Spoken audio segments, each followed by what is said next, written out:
More than 60,000 refugees have crossed the Ubangi and Mboumou rivers in the past 5 months, fleeing the war-torn Central African Republic by Andreas Kirchhof in MobayiMbongo, Democratic Republic of the Congo, the 12th of October 2017. As smoke rises over the lush green landscape from fires across the river, inhabitants of MobayiMbongo in the Democratic Republic of the Congo DRC stop on the way to market and gather on the bank to watch. Sporadic gunfire interrupts their conversations. Further downstream, a dozen canoes with women, men and children cross the river to safety. Rose Yasambia, 30, stands in the crowd and weeps. "They are setting all the houses on fire," she says. "Soon they will be at our house." Rose and her family crossed from Mobaye, a town just across the river in the Central African Republic, 4 months earlier.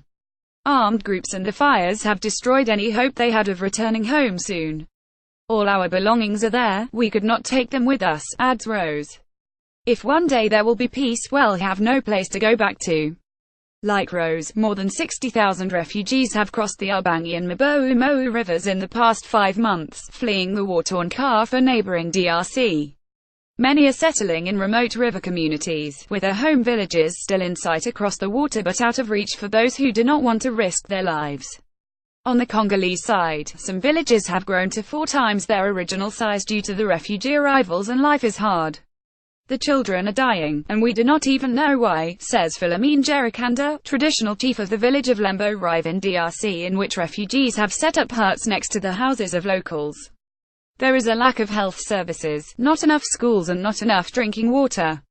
UNHCR, the UN Refugee Agency, continues to register new arrivals and has provided essential relief items like plastic sheeting, buckets and sleeping mats to refugees.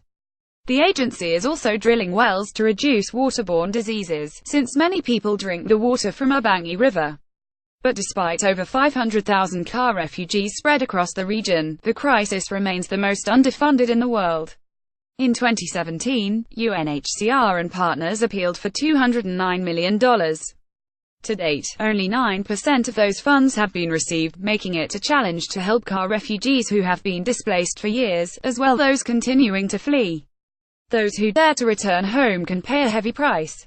Virginie Eniazau was so desperate to find food for her hungry children that she and her 15-year-old son took a boat home across the river. Now she is lying on a bamboo bed in a small village on the Congolese shore of the Ubangi River, motionless and speaking in a low voice. "I needed something to cook for the children, so I told my oldest son to come with me," she recalls. "We wanted to harvest the manioc from our field. When we came near, my son said to me, 'Wait, I can hear the voices of the armed men.' So we went a bit further. But they had seen us and were waiting for us. They shot at us and the boat turned over. We cried for help but nobody came."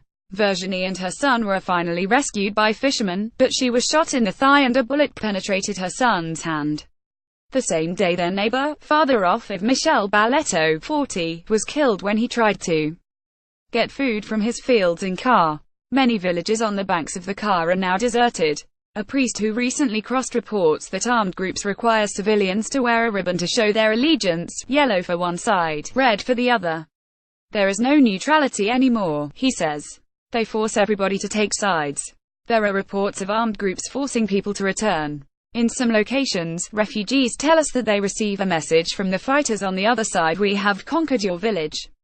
Either you return or we will set your house on fire," says Pierre-Richard Muhima of UNHCR in DRC. Meanwhile, thousands continue to flee over the border. "We were the last ones in the village," says Francois Coco, a 42-year-old fisherman who is happy that he, his wife and their 3 children aged 1, 2 and 5 are safe. "It was 3 in the morning when we heard gunfire all around. I did not know which one of the groups it was. We got up and ran. We took nothing, we just grabbed the mosquito nets and the bed sheets." In the early hours, the family reached their fishing boat, a dugout canoe. "When we were in the canoe, the children panicked with all the gunfire nearby. We had to hold them, so that they did not fall into the river." Standing knee-deep in the water next to his fishing boat, he gazes across the river. "There is nobody left over there to teach. There are no schools anymore," he says. "And all the nurses have fled to the capital, Bangui." His village is less than 1,000 meters away but, for now, it is out of reach.